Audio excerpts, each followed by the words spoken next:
Sí, hermanos, damos gracias al Señor porque esto es todo para Él. Si uno se encuentra acá y es como que quisiera decir muchas cosas, pero sí lo único que pensaba hoy es agradecer al Señor y agradecer a ustedes por sus oraciones. Entiendo que han estado orando y oramos por eso, porque confiamos en que el Señor es el que hace la obra, como decía Nico, ¿no? El Señor es el que salva, el Señor es el que santifica, así que acá todo depende de Él. Y nosotros, el Señor decidió usarnos, gran misterio, decidió usarnos, pero todo es de Él y todo depende de Él. Así que vamos a leer el Salmo 103, lo vamos a leer de nuevo y después oramos para volver a dejar en sus manos la predicación y ahí arrancamos. Dice: bendice, alma mía, a Jehová, y bendiga todo mi ser su santo nombre. Bendice, alma mía, a Jehová, y no olvides ninguno de sus beneficios. Él es quien perdona todas tus iniquidades, el que sana todas tus dolencias, el que rescata del hoyo tu vida, el que te corona de favores y misericordias, el que sacia de bien tu boca, de modo que te rejuvenezcas como el águila. Jehová es el que hace justicia y derecho a todos los que padecen violencia. Sus caminos notificó a Moisés y a los hijos de Israel sus obras.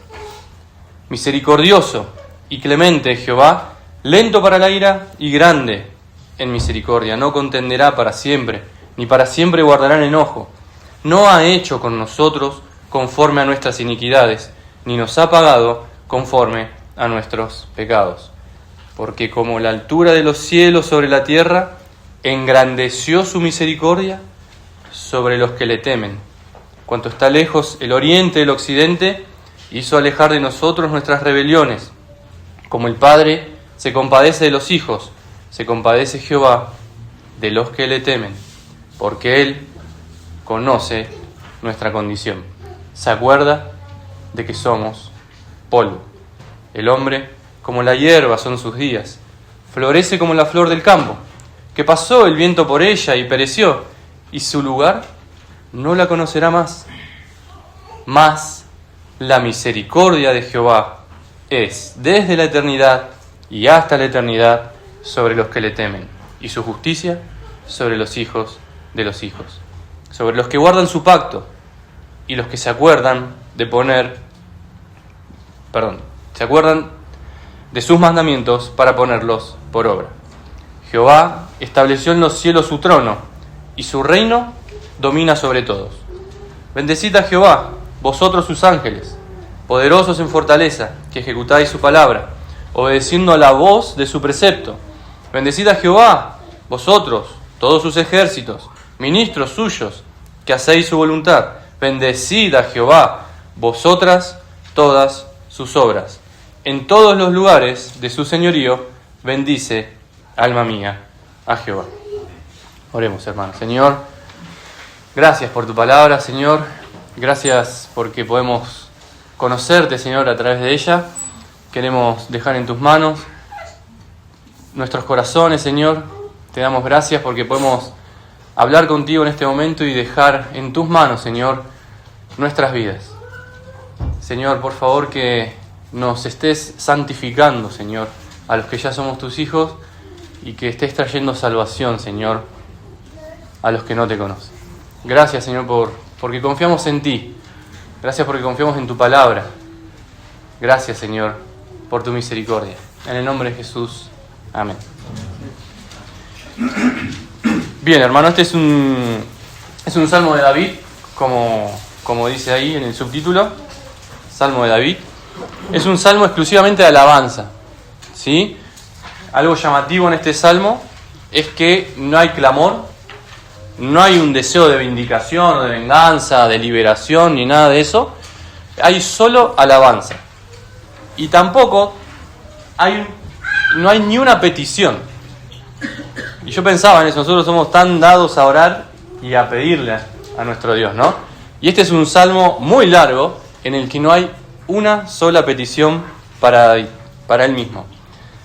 Ahora, hermanos, usemos nuestra imaginación, imaginemos a un hombre en la antigüedad preso. Está vestido con ropas rotas, sucias, su comida es pan seco, todos los días come lo mismo, 20 años así. 20 años prisionero, 20 años comiendo pan seco, 20 años con la misma ropa. Pero un día, el rey de este lugar decide perdonar a este hombre y lo manda a sacar de la cárcel y lo hace vivir, no solo eso, no es que lo saca de la cárcel, lo hace vivir con él mismo en su palacio y lo adopta como parte de la familia. Ahora este hombre tiene un palacio, tiene comida, tiene ropa, tiene todo. Pero este hombre cada día se despierta, se pone su ropa vieja y se sienta a esperar el pan seco. Este hombre no recuerda la forma en que ha sido bendecido. No recuerda que ahora tiene el favor del rey, su perdón, que puede vivir en la familia del rey. Y así es nuestra alma. Nos olvidamos de las bendiciones recibidas de Dios y vivimos vidas muchas veces quejándonos. Nos olvidamos no solo de las bendiciones, sino también de quién está detrás de esas bendiciones. Y despreciamos tanto al regalo y las bendiciones como al dador de ese regalo. Así somos. Así que por este motivo, nuestro Señor, misericordioso Señor, nos ha dejado este salmo para que recordemos cada una de sus bendiciones y sobre todo para que recordemos quién está detrás de esas bendiciones. Y eso, a medida que vayamos recorriendo el salmo, lo vamos a poder ver, hermanos. Y esta es la idea que nos va a guiar hoy. Es muy sencilla. Si quieren anotar, que Dios merece ser alabado. Esa es la idea que nos va a guiar hoy. ¿Y por qué Dios merece ser alabado? El salmo yo lo dividí en 4. El primer versículo es un llamado a la alabanza. Y luego David comienza a mencionar, Dios merece ser alabado por sus beneficios hacia nosotros. ¿Sí? Merece ser alabado, eso está del 2 al 5. Dios merece ser alabado por su carácter, por quien Él es. Eso está del 6 al 9. Después también por la manifestación de su carácter, es decir, cómo actúa Dios de acuerdo a su carácter. Eso está en los versículos 10 al 14. Dios merece ser alabado por sus atributos. Hay una comparación entre el hombre y Dios. Eso está entre los versículos 15 y 18. Y Dios merece ser alabado finalmente porque Él es el Rey y porque es el Creador. Entonces, ahí no dije los versículos, ¿no? El 19 es el Rey y el 20 al 22 es el Creador. David comienza el Salmo entonces, vamos a empezar, haciendo un llamado personal. Se llama y se anima a sí mismo a la alabanza. Dice, bendice alma mía a Jehová y bendiga todo mi ser su santo nombre. David manda a su propia alma a que bendiga a Dios. Y lo primero que tenemos que pensar entonces, ¿qué significa bendecir? Y esta palabra, en el Antiguo Testamento, viene de una raíz que significa inclinarse, postrarse, hincar la rodilla. Sí, es una muestra de postrarse delante de Dios. David manda a su alma y a todo su ser a que se postre delante de Él. ¿Y qué es todo nuestro ser? Simplemente eso, hermanos, todo nuestro ser. David usa una palabra en el Antiguo Testamento que algunas veces se usa para una parte material, por ejemplo los intestinos, que tiene que ver también con una parte material e interior. Otras como la mente, se traduce también, que es la parte inmaterial. Y otras veces también se traduce como el centro de algo. Básicamente, si unimos las tres ideas, esta es todo nuestro ser, nuestra parte material e inmaterial. Y el Señor dijo que los que adoran a Dios deben hacerlo en espíritu y en verdad. Entonces, la alabanza comienza y debe comenzar en la parte inmaterial, en nuestro espíritu. La verdadera adoración, hermanos, la adoración en la que Dios se agrada, es la que fluye desde nuestro interior y va hacia nuestros labios. Porque ¿qué sentido tiene que alabemos a Dios, pero solamente de boca? Entonces, ¿por qué es necesario? Entonces, también pensemos, animar a nuestra alma. ¿Por qué David se llama animar a su alma? Porque somos desagradecidos. Naturalmente, por nuestra propia naturaleza, por nuestro propio pecado, nos cuesta muchísimo ser agradecidos y alabar a alguien. Y sobre todo, a Dios. Un corazón agradecido alaba y un corazón desagradecido se queja. Ahora la primera pregunta, ¿no? ¿Qué es lo que más solemos hacer? Por nuestra propia naturaleza, por cómo venimos siendo incrédulos, los seres humanos, aunque conocemos a Dios, no lo honramos como a Dios. Ni le damos gracias, dice Pablo en Romanos 1. Por nuestra propia naturaleza, como venimos, no queremos postrarnos delante de nadie. No queremos hincarnos de rodilla delante de nadie. Es una demostración de debilidad. Es una demostración de bajeza, ¿no? Postrarse delante de alguien. Bueno, y eso es lo que nos pasa. Es bendecir a alguien. Por eso David se anima a alabar a Dios. Bendecir a alguien implica que estamos delante de alguien superior. En nuestro orgullo no estamos dispuestos a hacer eso. Además, agradecer también implica que hemos sido beneficiados y también sin merecerlo. ¿Por qué? Porque yo digo gracias cuando entiendo que alguien ha hecho algo por mí que yo no puedo hacer o que yo no merezco. Por eso David se anima a él mismo a alabar. Porque la alabanza nos humilla, nos ubica. Dios, el hombre. Ahí tenemos la diferencia. Como a David, más adelante en el versículo 15, nos hace ver que solo somos hombres frágiles, caídos, mortales, en un mundo igual. Nos hace ver que cada bendición por la que alabamos no es un logro nuestro. No lo merecemos. Entonces agradezcamos. Todo lo que recibimos, lo recibimos de Dios. Y hermanos, esto que quede clarísimo, todo lo que recibimos es pura gracia. No tengo nada que yo merezca. Y vamos a verlo después, merecemos totalmente otras cosas. Seamos agradecidos, hermanos. Un corazón agradecido alaba a nuestro Dios.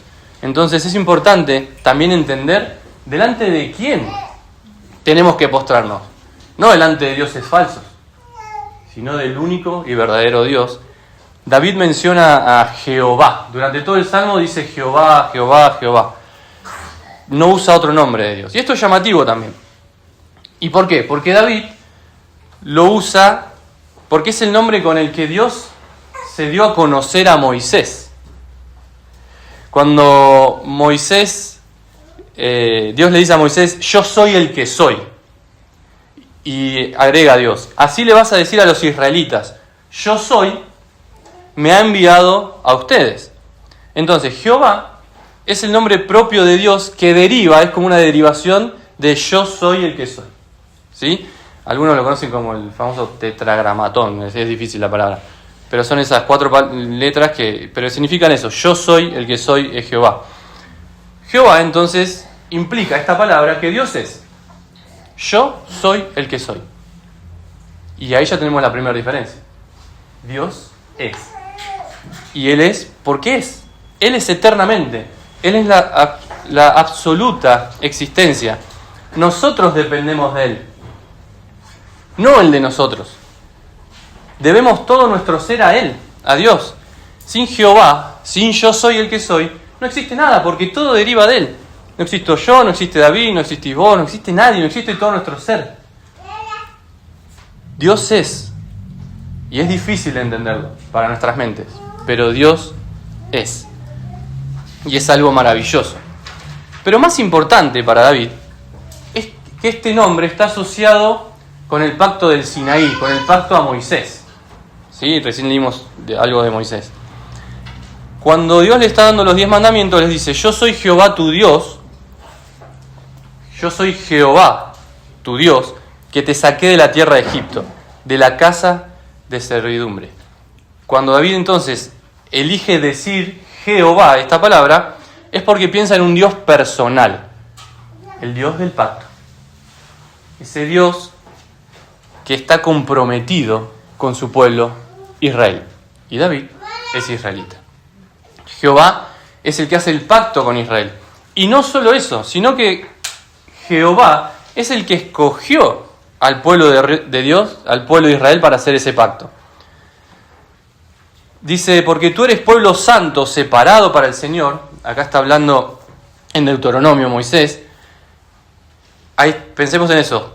Tú eres pueblo santo, separado para el Señor. Jehová, tu Dios, te ha escogido para ser pueblo suyo entre todos los pueblos que están sobre la superficie de la tierra. Jehová no puso su amor en ustedes ni los escogió por ser ustedes más numerosos que otros pueblos, pues eran el más pequeño. ¿Por qué los escogió? Mas porque Jehová los amó y guardó el juramento que hizo a sus padres. Pacto. Jehová los sacó con mano fuerte y los redimió de la casa de servidumbre, de la mano de Faraón, rey de Egipto. Reconoce, pues, que Jehová, tu Dios, es Dios. Es Dios fiel, escuchémonos, que guarda su pacto y su misericordia hasta 1000 generaciones con aquellos que lo aman y guardan sus mandamientos. Yo creo que David tenía esto cuando escribió este salmo, lo tenía tan presente. Israel no merecía ser escogido, ni ser amado, ni tener un vínculo, ni una relación de pacto con Dios. Y Dios se la dio. Ni David, ni vos, ni yo merecemos nada de esto. Pero hermanos, lo tenemos. Somos bendecidos de esta manera. Nosotros no somos Israel, pero en nuestra condición espiritual sí somos como Israel. Estamos todos iguales delante de nuestro Señor. Y al igual que Israel, sí somos escogidos, amados y tenemos una relación con nuestro Dios. Y solo por su gracia. ¿Por qué lo escogió? David sigue diciendo entonces: bendice, alma mía, a Jehová, y no olvides ninguno de sus beneficios. Notemos que David no le pide a Dios que lo bendiga, ¿no? Dijimos que no había ninguna petición.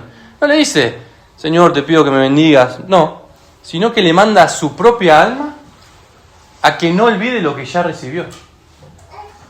No le está diciendo a Dios: dame algo más. Le está diciendo: no, yo tengo que recordar lo que ya tengo. Y eso es importante. Hay cosas que las sabemos, pero que en el día a día las olvidamos. Entonces tenemos que traer a nuestra memoria voluntariamente los beneficios de Dios. Lamentablemente somos muy buenos para olvidar las bendiciones. Y sobre todo, como decíamos antes, al Dios que está detrás de esas bendiciones. Dios lo sabe. Y por eso, David lo sabe. Y por eso cumple con el aviso que Dios le había dado a su pueblo. Dice: y sucederá que cuando Jehová tu Dios te traiga a la tierra que juró a tus padres, Abraham, Isaac y Jacob, que te daría una tierra con grandes y espléndidas ciudades, que tú no edificaste, y casas llenas de toda buena cosa que tú no llenaste, y cisternas cavadas que tú no cavaste, viñas y olivos que tú no plantaste, y comas y te sacies, entonces ten cuidado. Ten cuidado. No sea que te olvides de Jehová, que te sacó de la tierra de Egipto, de la casa de servidumbre. Temerás solo al Señor tu Dios, y a Él adorarás. Y jurarás solo por su nombre. No seguirán a otros dioses, a ninguno de los dioses de los pueblos que te rodean. Es muy interesante ver la relación que hay entre olvidarse de Dios y de sus bendiciones con la idolatría. Nos olvidamos de Dios, automáticamente nos hacemos un ídolo. Así es nuestro corazón, hermanos. Tenemos que traer a la memoria quién es Dios y lo que ha hecho por nosotros. Y lo tenemos que hacer día a día. Y eso va a ser el combustible que encienda nuestra adoración. Eso es lo que va a hacer que fluya de nuestro interior y no solamente de los labios la verdadera adoración. Saber quién es Dios. Conocerlo cada vez más. Por eso David también hace una lista con los beneficios que recibimos de parte de Dios. Y esto es una buena idea. Podemos anotar en nuestra heladera, podemos anotar en la Biblia, en ese lugar en el que siempre vamos, en nuestro trabajo, una lista con las bendiciones que Dios nos dio. Pero miremos qué bendiciones. David no dice, no menciona, como se dice en el mundo, amor, salud y dinero. ¿No? La famosa frase, no, mientras haya salud, amor, salud y dinero, estamos todos bien. No, David no menciona ninguna de estas cosas. Menciona todas bendiciones espirituales. Miremos, por ejemplo, cómo comienza en el versículo 3. Dice, Él es el que perdona todas tus iniquidades, el que sana todas tus enfermedades. David, sin dudarlo, comienza por lo más importante, el perdón de Dios. Sobre esa base, David se apoya para alabar a Dios. En el Antiguo Testamento, la ley que le había sido dada a Israel era una ley para que el pueblo no pecara, ¿sí? Pero a veces tenemos la idea equivocada de que esta ley no tenía gracia, que era todo juicio y castigo. Pero estamos equivocados si pensamos así. Yo pensaba así, que era todo juicio. Porque en realidad había todo un sistema de sacrificios que Dios le dio junto con la ley para poder perdonar los pecados del pueblo. La confianza en la misericordia de Dios y en lo que representaba ese sacrificio cuando lo hacían, era lo que les daba el perdón. Entonces, David tenía bien en claro eso, que esto también es gracia, y que la gracia de Dios siempre estuvo presente, tanto en el Antiguo Testamento como en el Nuevo Testamento. Lo que sí es notable, que David empieza por esto. ¿Por qué? Porque David es consciente de su pecado. Él sabe que la relación con Dios puede empezar únicamente cuando Dios perdona. Es la única forma. David es consciente de su pecado, pero es muy consciente del perdón de Dios. Y algo hermoso que dice, perdona todas tus iniquidades. Todas. No hay nada. Cuando Dios perdona, no hay nada que quede anotado como en una cuenta de esto me lo debes. No. Todo Dios perdona. Tenemos perdón total, un perdón completo en nuestro Dios. Cuando Dios nos perdona, no deja un solo pecado sin perdonar. John Newton dijo que, algo que como que resume esto, aunque mi memoria casi se ha ido, recuerdo dos cosas. Que soy un gran pecador y que Cristo es un gran Salvador. Y eso es lo que está recordando David. Y eso es lo que si nosotros recordamos cada día eso nos va a llevar a alabar a nuestro Dios. Porque nos ha perdonado. Tenemos su perdón. Entonces David básicamente dice en una traducción más actual, gracias Señor, porque yo merezco vivir y morir en mis pecados. Eso es lo que merecemos. Pero Dios, Jehová, perdonaste cada uno de mis pecados. Entonces David sigue diciendo que Dios sana todas nuestras enfermedades. El contexto de este versículo ya ayuda a entender que no habla de enfermedades material, físicas, que en realidad está hablando de enfermedades espirituales. ¿Por qué? Porque todo lo que habla, lo habla al alma. ¿Sí? Entonces, David en otro salmo también dice, yo dije, oh Señor, ten piedad de mí. Sana mi alma. ¿Por qué? Porque contra ti he pecado. Ahí está la relación. El pecado que Dios perdonó, ahora sana. La obra de Dios es completa. No solo perdona nuestros pecados, sino que sana las heridas y las enfermedades que nosotros mismos nos causamos cuando nos estamos rebelados contra Él.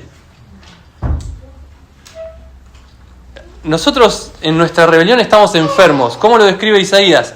desde la planta del pie hasta la cabeza no hay cosa sana, sino herida, hinchazón y podrida llaga. No están curadas, ni vendadas, ni suavizadas con aceite. Hermanos, así estamos nosotros. Naturalmente, en nuestra condición de incredulidad a Dios, así estamos.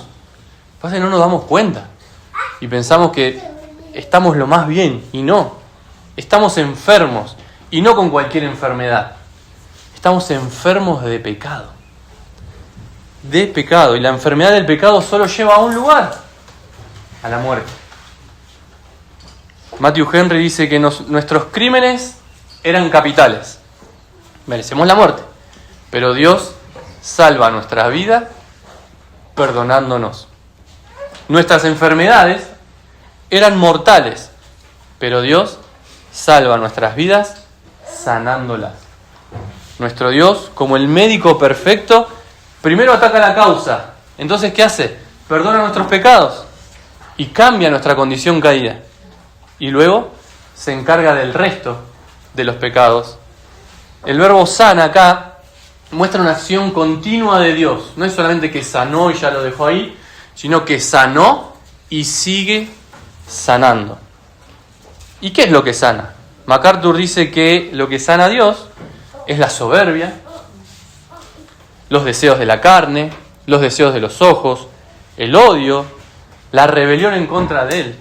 Estas cosas son las que Dios sana. Es el proceso que nosotros llamamos santificación.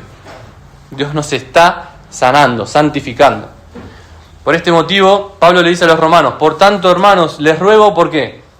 Por las misericordias de Dios, por el perdón de Dios, que presenten sus cuerpos como sacrificio vivo y santo, aceptable a Dios, que es el culto racional de ustedes. Hermanos, la base sobre la cual somos santificados son las misericordias de Dios.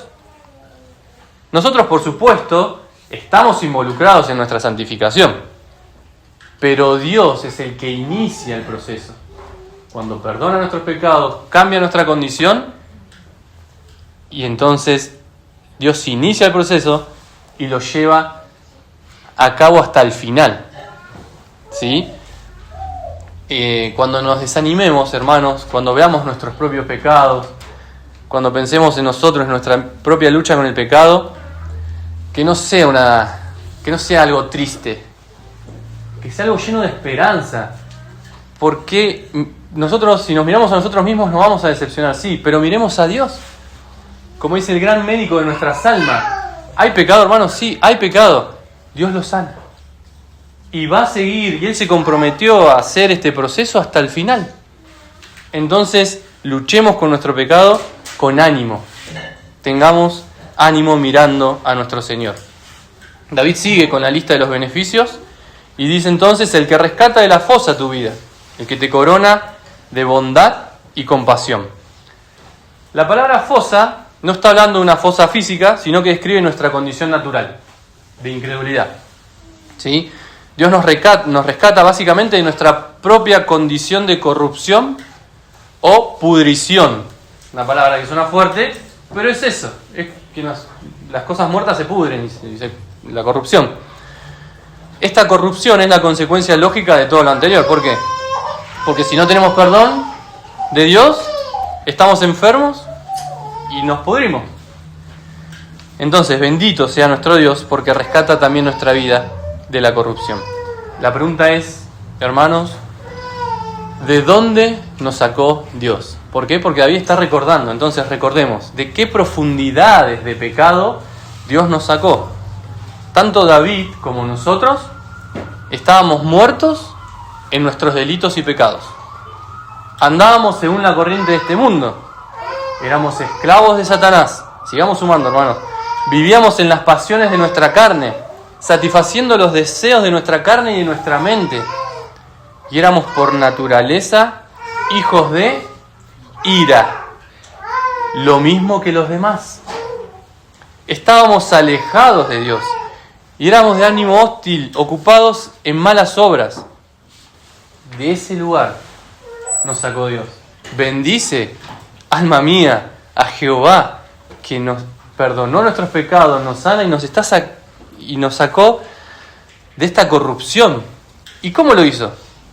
Ustedes saben que no fueron redimidos de su vana manera de vivir heredada de sus padres con cosas perecederas como oro o plata. El Señor no puso plata por nuestras vidas. Puso la sangre preciosa, la sangre de Cristo, como de un cordero sin tacha y sin mancha. Eso costó todo esto que venimos mencionando. Gracias, Señor. Alabado seas. Sigue diciendo David, Él, el que te corona de bondad y compasión. Es hermosa la imagen que usa David, porque Dios lo saca de una fosa de corrupción y lo corona. El opuesto. Lo opuesto. David sabe de las coronas porque era rey. Pero sabe que hay un rey mayor. Dios le dijo, yo te tomé del redil, de detrás de las ovejas, para que fueses príncipe sobre mi pueblo, sobre Israel. Dios le dio el reino a David. Dios lo coronó a él. Y Dios es el que está haciendo todo esto en su vida. Como David entiende que hay una corona superior, David no dice ahora, bendice alma mía porque me diste el trono de Israel. No. David entiende que hay algo mejor. Bendice alma mía al Señor porque me ha coronado, ¿de qué? De bondad y compasión. La palabra bondad no es la bondad como nosotros la entendemos hoy. ¿Sí? Podríamos decir que es la lealtad bondadosa de Dios basada en un pacto. Dios se comprometió a tener bondad sobre determinadas personas. ¿Sí? Esta bondad de Dios no cambia. De hecho, David más adelante va a decir que esta lealtad bondadosa de Dios es desde la eternidad y hasta la eternidad. Y que esta bondad es para los que le temen y para los que guardan su pacto. Es una bondad que está limitada. La pregunta es, ¿a quién es leal o a quién es fiel Dios? ¿A nosotros? ¿Que pecamos? ¿Que desobedecemos? No. Dios es fiel a sí mismo. Yo, dice el Señor en Isaías, yo soy el que borro tus transgresiones por amor a mí mismo. Y no recordaré tus pecados. Es notable también la palabra compasión. Ahí la palabra compasión se refiere a la ternura de una madre hacia su hijo. Habla del amor de la madre, de las entrañas de la madre. Es notable porque luego David dirá que Dios tiene compasión como un padre a sus hijos. Entonces acá ya podemos ver cómo esto nos va llevando a que ya cuando Dios tiene compasión de nosotros, nos incluye en su familia y nos adopta como hijos. En el versículo 5 dice, el que colma de bienes tus años, para que tu juventud se renueve como el águila.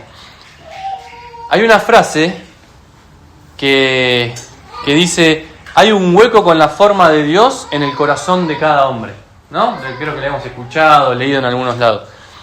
Pero la frase se queda corta. ¿Por qué? La frase debería decir, hay un hueco con la forma de Dios en el corazón de cada hombre, que nosotros los hombres tratamos de llenar con cualquier cosa que no sea Dios. David entiende que el único que sacia nuestras almas es Dios. Y no es una satisfacción temporal, como cualquier otra satisfacción. No busquemos, hermanos, nuestra satisfacción, nuestra plenitud, que otras cosas nos llenen. Esposa, son todas bendiciones del Señor. Esposa, esposo, hijos, hijas, auto, trabajo, logros académicos, deportivos. Ninguna de estas cosas nos va a llenar completa y permanentemente como solamente lo puede hacer nuestro Dios. Paul Tripp dice, si las cosas maravillosas, porque son maravillosas, de la creación se convierten en tu Dios, el Dios que las creó no será el dueño de tu asombro. El asombro horizontal tiene un solo propósito, estimular el vertical. Todas las preciosas bendiciones de Dios apuntan a un solo lugar, a Dios. Y miremos, sigamos, son indicativos de mirar a Dios. Por otro lado, la palabra que se traduce como águila, un diccionario ilustrado, Holman, dice que en realidad se refiere a un buitre leonado, es otro animal. Pero ¿por qué esta diferenciación? A ver, parece un detalle, pero este animal lo que tiene de particular es que en un momento muda muy drásticamente sus plumas. Entonces en un momento parece que queda como medio desnudo y al otro momento está con las plumas otra vez. Y entonces esta es la idea que tiene David en la mente cuando habla de renueva, ¿sí? De la renovación. Y además también es llamativo, y es muy probable que sea este animal por eso, porque es uno de los animales más longevos, tiene más vida. Entonces por eso que vive más. Por eso también se entiende que es este animal. Y esta es la idea de David. Pablo lo dice en otro momento, más adelante, mucho tiempo después, dice, aunque nuestro hombre exterior va decayendo, sin embargo, nuestro hombre interior se renueva de día en día. Y esta es la idea, básicamente. Recordemos que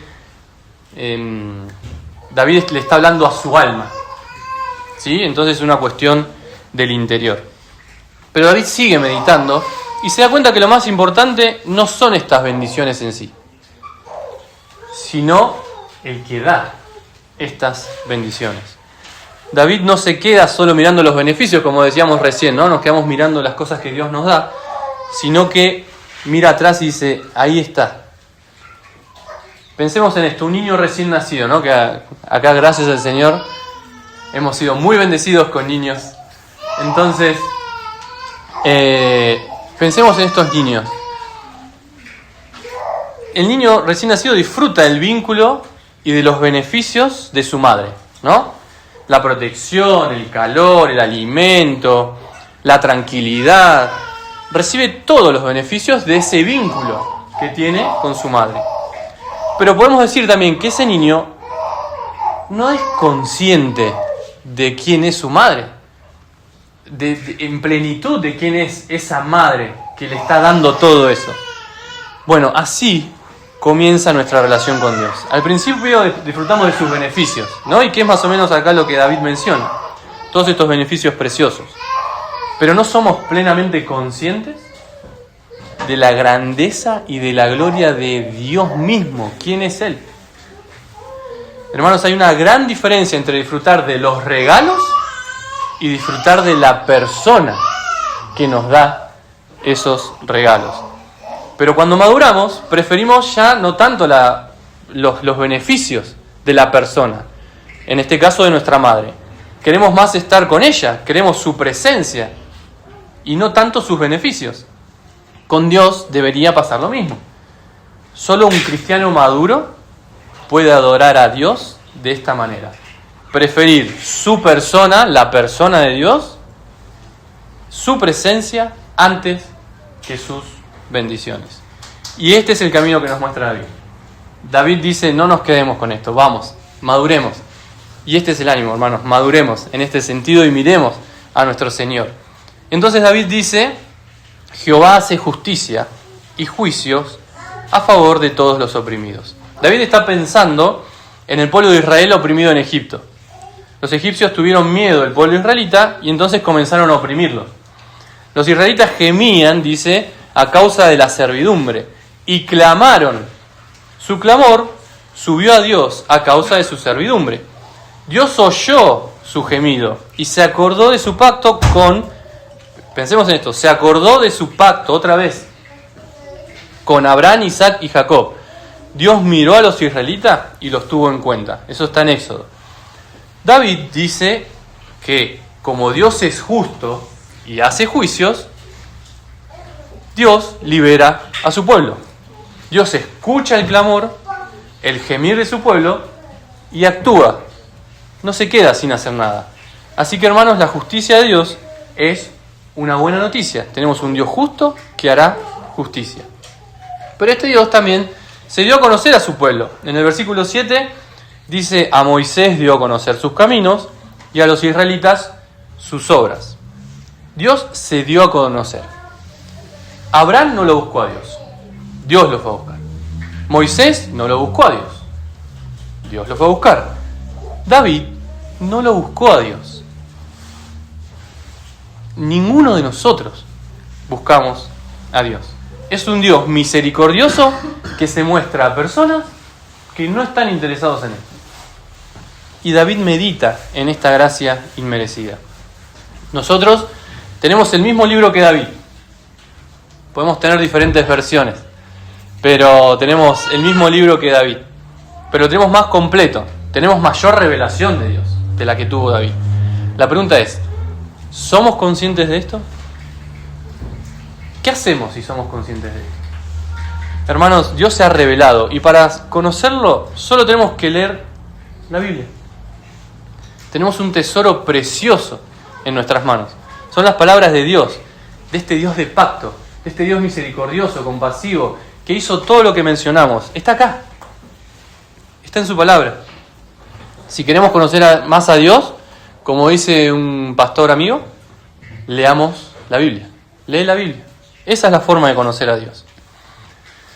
Dios es justo, entonces, se dio a conocer, y también Dios es compasivo y clemente, lento para la ira y grande en misericordia. David está recordando a Moisés. Moisés en un momento le pide a Dios conocerlo más. Dice, muéstrame tu gloria. Entonces Dios le dijo, yo haré pasar toda mi bondad delante de ti y proclamaré el nombre de Jehová delante de ti. Tendré misericordia del que tendré misericordia y tendré compasión del que tendré compasión. Entonces pasó el Señor delante de él y proclamó, Jehová, Jehová, otra vez el nombre, Jehová, Dios compasivo y clemente, lento para la ira y abundante en misericordia y verdad, que guarda misericordia a millares, el que perdona la iniquidad, la transgresión y el pecado. Así como la justicia de Dios es una buena noticia, la compasión de Dios es una preciosa, maravillosa noticia. Entonces David dice, bueno, Dios es así, es misericordioso, es justo, hace juicios, se ha revelado y es misericordioso. Entonces, bueno, ¿cómo actúa Dios basado en esa misericordia, en su carácter? El verso de Éxodo que estaba leyendo sigue diciendo que no tendrá por inocente al culpable, que castiga la iniquidad de los padres sobre los hijos y sobre los hijos de los hijos hasta la tercera y cuarta generación. Entonces, ¿cómo actúa Dios basado en su carácter? Y esta es la traducción que hace David, ¿no? No luchará con nosotros para siempre, ni para siempre guardará su enojo. De repente David comienza a incluirse, dice con nosotros. Ya no está hablando allá de Israel, en el desierto, Moisés, sino que ya empieza a hablar de él mismo. Y él se incluye, Dios puede estar enojado conmigo. Sabe que Dios podría luchar contra él. Ahora, la pregunta es, ¿por qué Dios debería luchar con los hombres? ¿Se hizo Dios nuestro enemigo? La respuesta es no. Nosotros nos convertimos en sus enemigos. Porque David conocía muy bien la historia, porque después lo va a mencionar también, que somos polvo y que rechazamos a Dios. En el Edén, cuando Adán y Eva le dieron la espalda a Dios, lo desobedecieron y pecaron, rechazamos a Dios, no Dios al hombre. Ahora, Dios, como es justo, se volvió nuestro enemigo porque tiene que hacer justicia. Entonces, nuestra realidad es la misma que la de David. Somos polvo que rechazamos a Dios. Pero Dios decidió hacer de sus enemigos sus amigos. Entonces, como dice David, no luchará con nosotros. Ya no lucha más con nosotros. Ahora ya lo tenemos a Dios como nuestro amigo. Y tampoco tiene guardada su ira para con nosotros. Ya no somos hijos de ira. Ahora somos hijos de Dios. Entonces Dios, basado en su carácter, no nos ha tratado según nuestros pecados. Y acá es cuando vamos a ver esto, que ni nos ha pagado conforme a nuestras iniquidades. David sabe, porque ya lo mencionó, que Dios es justo y hace juicios. ¿Cómo debería tratarnos Dios según nuestros pecados? Condenación eterna. Él es el creador, nos dijo que viviéramos de una manera, lo rechazamos y merecemos condenación eterna. ¿Cómo debería pagarnos Dios? Según nuestras iniquidades. Y la paga del pecado es muerte. Eso está en Romanos.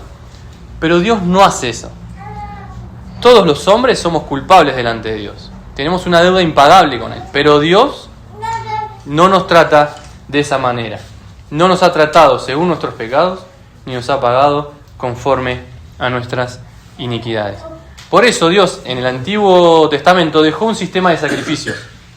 Dijimos que la confianza en la misericordia de Dios y en lo que representaba ese sacrificio les daba el perdón.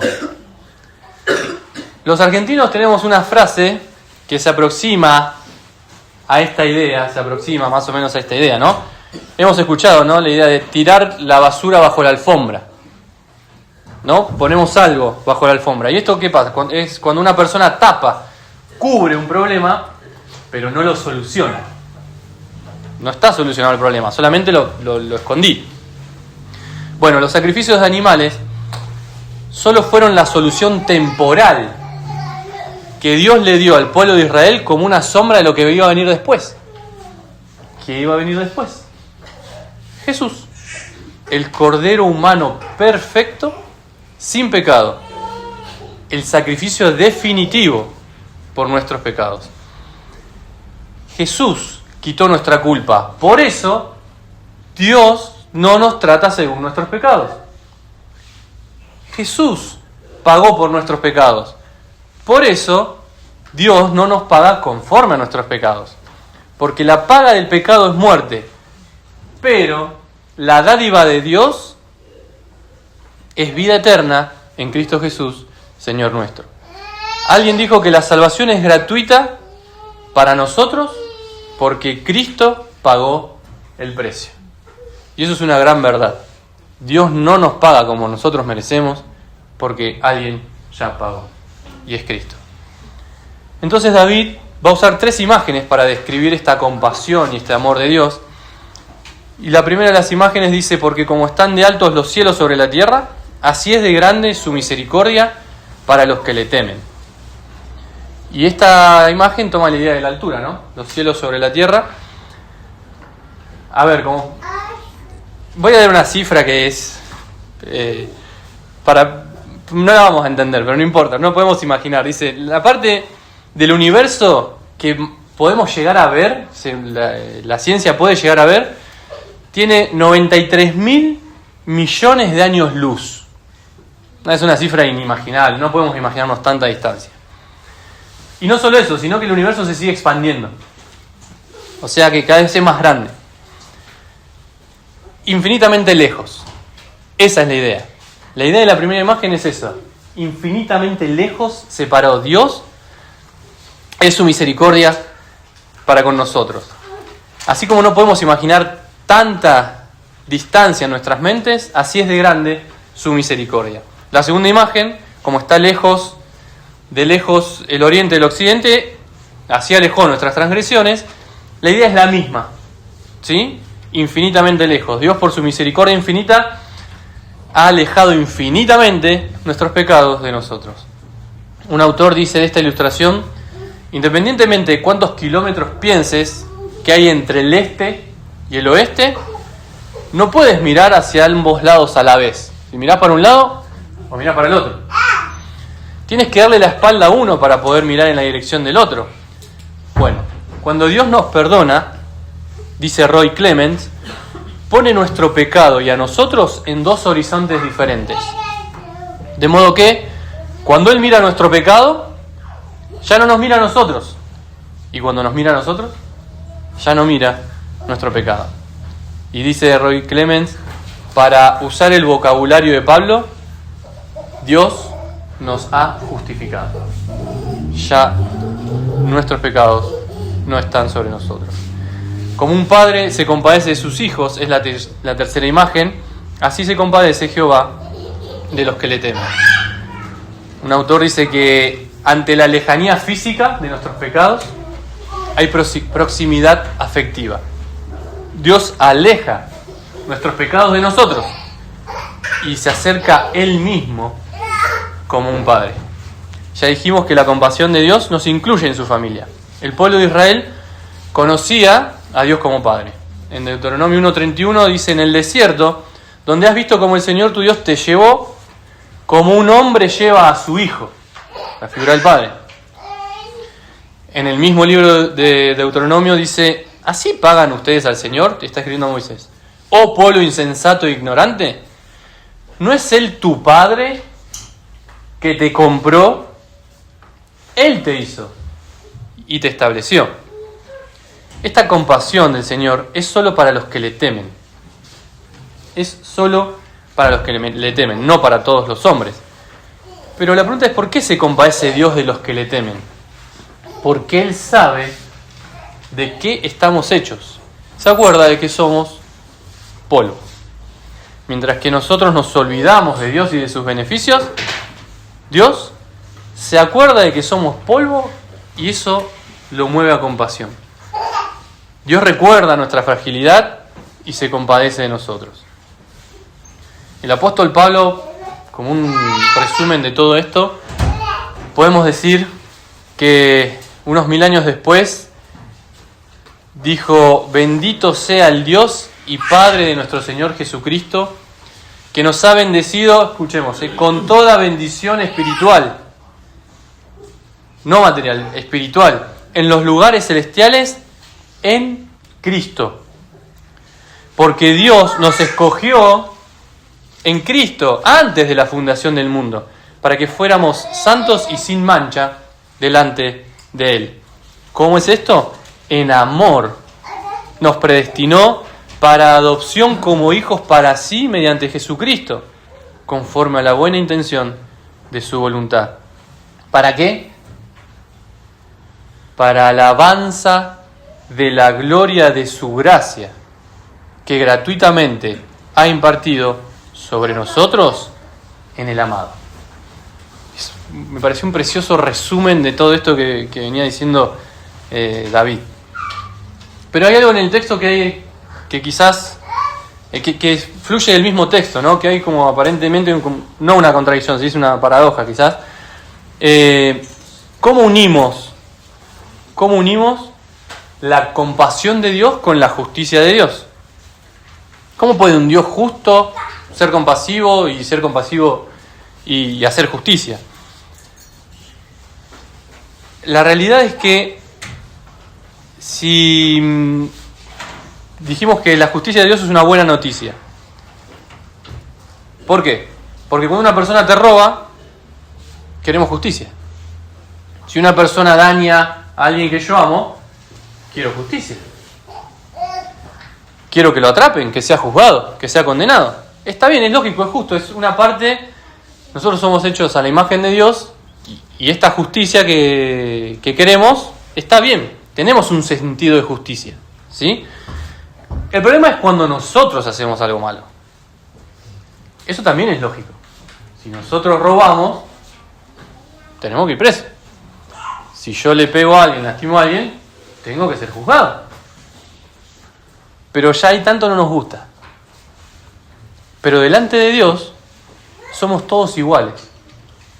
A Dios todos lo hemos ofendido. Resulta entonces que todos estamos bajo la ira de Dios. Y como decíamos antes, somos hijos de ira. Porque todos pecamos y no alcanzamos la gloria de Dios. Todos tenemos una deuda eterna imposible de pagar. Todos. Si Dios nos pagara conforme a nuestros pecados, estaríamos condenados eternamente. Pero la cuestión no es solamente los pecados que hacemos. El asunto es lo que somos. Somos malos. Somos pecadores. Por eso, pecamos. El árbol malo da malos frutos. Que quede claro. Cualquier cosa buena que hagamos para Dios está manchada de pecado. Y Dios no lo acepta. Tenemos una deuda infinita y no podemos pagarla. Entonces Dios tiene un documento de deuda porque es malo y quiere castigarnos y está esperando para... No, porque es justo. Dijimos que la justicia de Dios es buena. Dios es justo, qué bueno, qué bueno. Pero acá ya decimos, nuestra condición natural de pecadores, Dios lo tiene guardado. Porque Dios tiene que hacer justicia. Y no por malo, porque Él tiene que hacer justicia. Pero lo maravilloso es cuando vemos esto, que cuando nosotros estábamos muertos en nuestros delitos y en la incircuncisión de nuestra carne, Dios nos dio vida juntamente con Cristo, habiéndonos perdonado todos los delitos, habiendo cancelado el documento de deuda que consistía en decretos contra nosotros y que nos era contrario, y lo ha quitado del medio, clavándolo en la cruz. Esto Dios lo hizo porque Él quiso. Él mismo agarró ese documento de deuda, lo quitó del medio, lo apartó de nosotros y lo clavó en la cruz. Ahora, Dios no agarró un papel donde están escritos los documentos con toda nuestra deuda, con todo lo que le debemos a Dios y con nuestra condición. No. ¿Quién estuvo en la cruz? Cristo. Cristo es el que fue clavado en la cruz por nosotros, para pagar nuestros pecados. Al que no cometió pecado, por nosotros Dios lo trató como yo, como pecador, para que en Él recibiéramos la justicia de Dios. Jesús fue a la cruz voluntariamente. Jesús dijo, nadie me quita mi vida, sino que yo la doy voluntariamente. Jesús se entrega a sí mismo para cancelar el documento de deuda que todos nosotros tenemos. Entonces, la única forma de pasar de ser un hijo de ira a ser un hijo de Dios es entendiendo nuestro pecado. Es entendiendo que nuestro pecado nos condena, que estamos a un paso del infierno, que no son solamente las cosas malas que hacemos, sino nuestra propia condición la que nos aparta de Dios. Tenemos dos opciones. O corremos, esto es para los hijos de Dios, corremos hacia Dios. Pero tenemos dos opciones. O corres huyendo de Dios y te alejas como si fuera posible escapar de su ira. O corres hacia Dios y te arrepentís de tus pecados y corres hacia la cruz. Pensemos entonces cómo sigue diciendo David que nosotros somos como la hierba. David comienza a hacer un contraste entre lo que nosotros somos y quién es Dios. El hombre, dice, como la hierba son sus días, como la flor del campo, así florece. Cuando el viento pasa sobre ella, deja de ser y su lugar ya no la reconoce. Hace 3 semanas que estuve pidiendo oración por mi jefe, un hombre sano, con vitalidad, deportista, no fuma, no toma, un paro cardíaco. Gracias a Dios, el Señor tuvo misericordia y le dio más tiempo de vida. Ojalá que llegue al Señor. Pero la cuestión a lo que apunta es esto: somos temporales. Algún día vamos a morir. Puede ser hoy, mañana, el año que viene, no sé, pero en algún momento vamos a morir. Hoy nuestra salud está perfecta, pero mañana mi jefe no planificó un infarto. Vino. Hoy nos acostamos pensando en lo que tenemos que hacer mañana. ¿Mañana? ¿Podemos asegurar que hay un mañana para nosotros? Nosotros cambiamos, florecemos, vamos en crecimiento hasta los 40 más o menos. Después ya seguimos creciendo, pero en años. Pero crecemos en fuerza, tenemos problemas a la vista, los dientes, y paremos de contar. Crecemos, sumamos años, pero nuestro físico se va viniendo abajo, ¿no? Pasa el viento sobre nosotros y dejamos de ser. Ahora, ¿podemos controlar ese viento? No. No decidimos el día de nuestra partida. Pero, los preciosos pero de la Biblia, la misericordia de Jehová es desde la eternidad hasta la eternidad para los que le temen. Y su justicia para los hijos de los hijos, para los que guardan su pacto y se acuerdan de sus preceptos para cumplirlos. David hace un contraste. Los hombres somos polvo cambiante y finito. Dios es desde la eternidad y hasta la eternidad, y Dios no cambia. Lo mismo su misericordia. Si su misericordia no hubiese sido inmutable y eterna, hoy no habría hombres salvos, no habría creyentes, no habría cristianos. El cielo estaría vacío y el infierno lleno. Solo porque su misericordia es desde la eternidad, es que hay un linaje escogido, un real sacerdocio, una nación santa, un pueblo adquirido para su posesión. Gracias a Dios por su misericordia. Hermanos, gracias a Dios, que Dios no cambia. Pero esta esperanza no es para todos. Esta esperanza es solamente para los que le temen. ¿Y quiénes son los que temen? Los que guardan su pacto y se acuerdan de sus preceptos para cumplirlos. Y esto también tiene que quedar claro. Si alguien le teme a Dios, es porque Dios puso su temor en esa persona. Cuando Dios anuncia el nuevo pacto, a través de Jeremías dice: pondré mi temor en el corazón de ellos, para que no se aparten de mí. Dios pone el temor en nuestros corazones. Dios es el que pone reverencia de Él mismo en sus hijos. Alguien dijo que un hombre piadoso es un milagro de la gracia de Dios. No hay ningún mérito en un hombre piadoso. El apóstol Pedro dice que si invocan como Padre a aquel que imparcialmente juzga según la obra de cada uno, condúzcanse entonces con temor durante todo el tiempo de la peregrinación. Los cristianos tenemos temor de Dios. Y tenemos temor también porque es un Dios justo. Ahora, para el Hijo de Dios, dice Jerry Bridge, el significado principal del temor de Dios no es la ira de Dios, que le tenemos miedo a Dios por su ira, sino que es veneración y honra, reverencia y admiración. Este temor de Dios no se enfoca en la ira de Dios, sino en su majestad, en su santidad y en su gloria.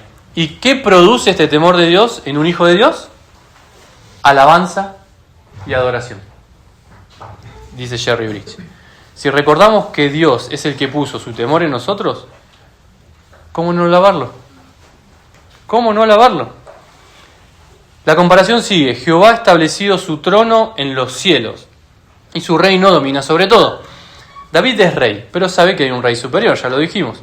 El trono de David está en Jerusalén, sobre la tierra, en Israel, en un lugar físico definido. El trono de Dios está en los cielos. Otro lugar completamente diferente, otro nivel, por así decirlo. Mientras que nuestro lugar es la tierra, somos polvo, como la flor que hoy está y mañana no, Dios ha puesto su trono eterno en los cielos. Mientras que nosotros no podemos controlar nuestro cuerpo, nuestra vida o muerte, Dios tiene todo bajo su dominio. Nuestro Dios está en los cielos, dice el Salmo 115. Él hace lo que quiere, lo que le place.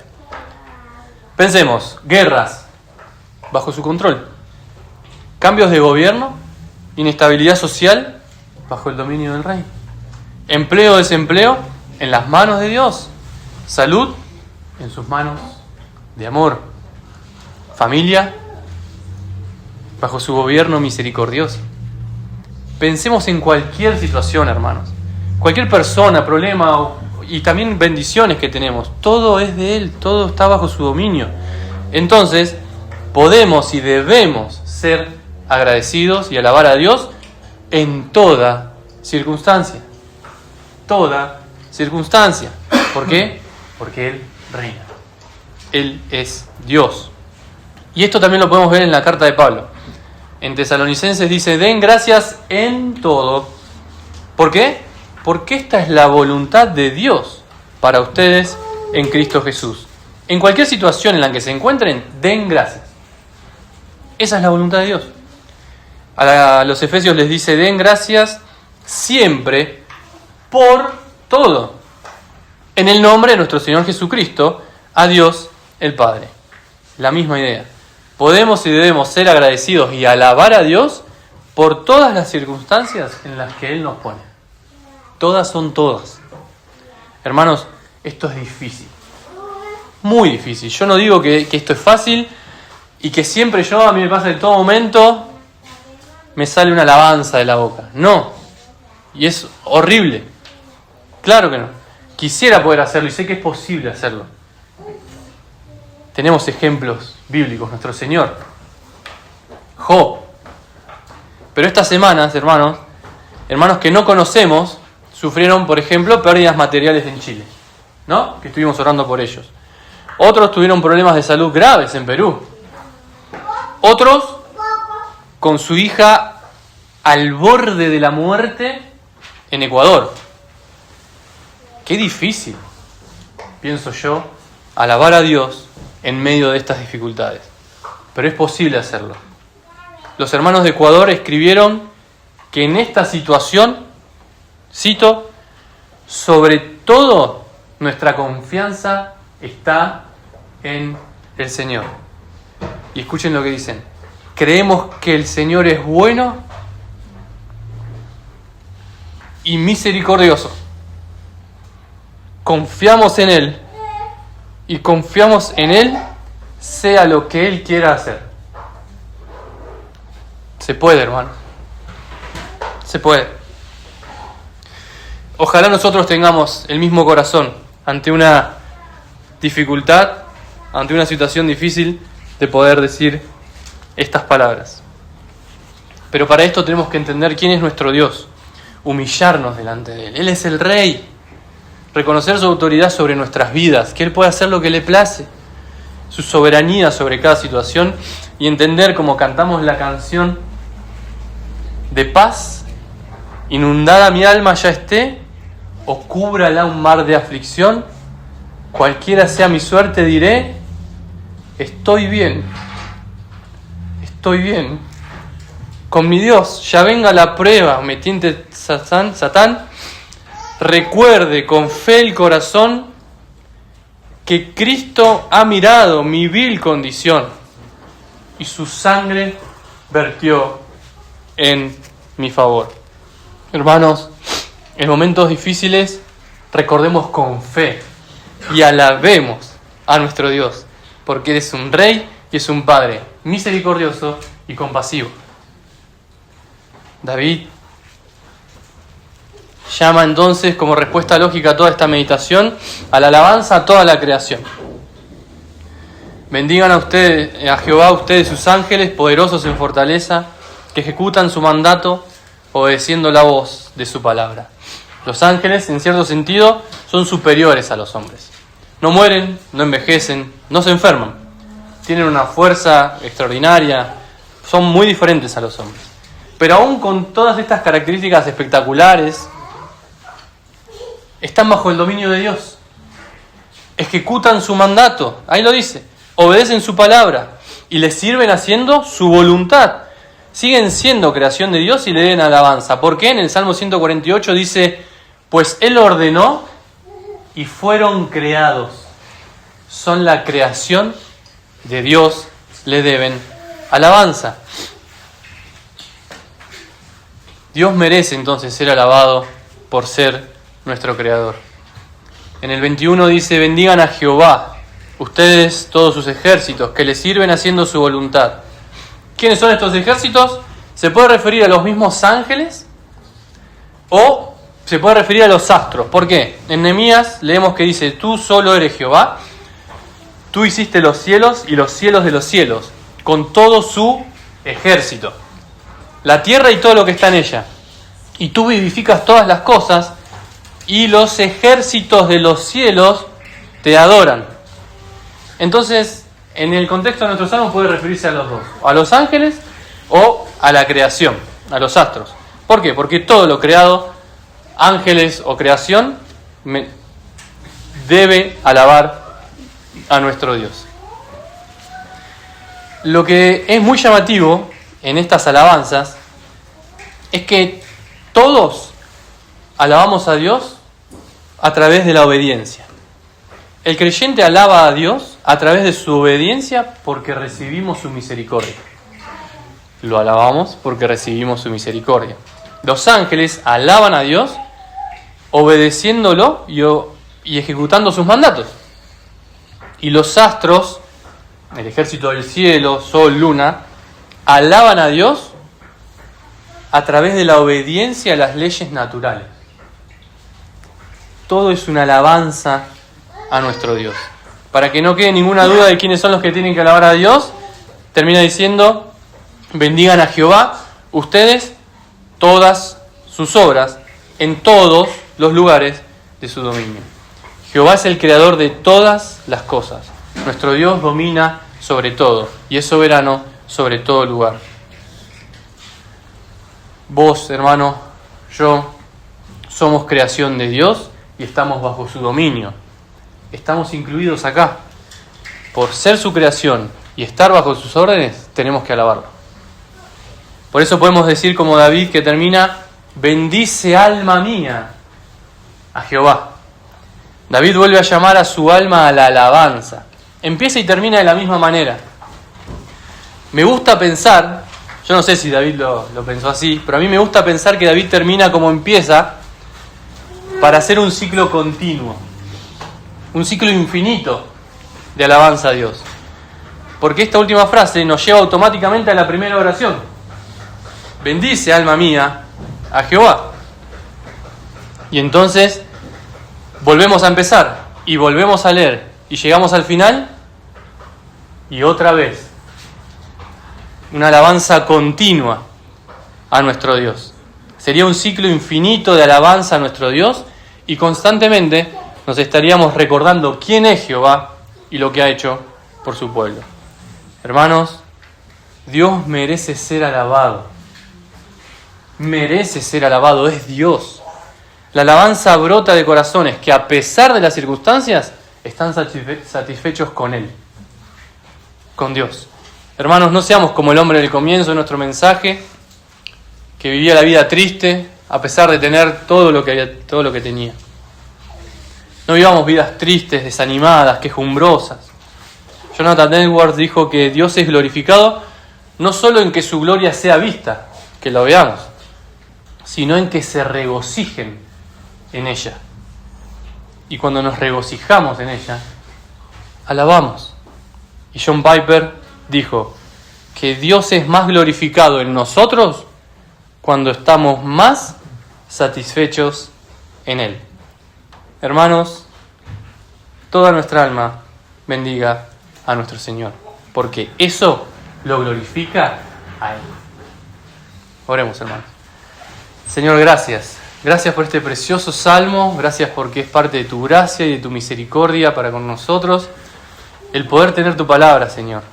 Gracias porque podemos alabarte. Gracias porque nos has dejado un salmo para recordarnos constantemente, Señor, que tenemos que alabarte, que tenemos que ser agradecidos en cualquier circunstancia, Señor, cualquier situación que estemos viviendo. Gracias, Padre. Gracias por tanta misericordia que podemos ver en este salmo, tanta compasión. Gracias porque podemos ver también quién eres tú, el Dios eterno, el Rey, el Creador. ¡Wow, Señor! Gracias porque eres tan grande, Señor, y nosotros somos tan pequeños. Y gracias porque a pesar de que nosotros, Señor, te rechazábamos, tú decidiste venir a salvarnos, Señor. Gracias porque en un momento, Señor, decidiste, Señor, dar tu vida por personas como nosotros. Señor, no lo merecemos. Ninguna bendición merecemos, Señor. Y mucho menos merecemos que hayas dado a tu Hijo por nosotros, Señor. Que tú mismo, el Dios mismo, se haya entregado para salvar a pecadores. Gracias por esta maravilla, Señor, que nos has dado. Dejamos en tus manos nuestras vidas, en el nombre de nuestro Señor Jesús. Amén.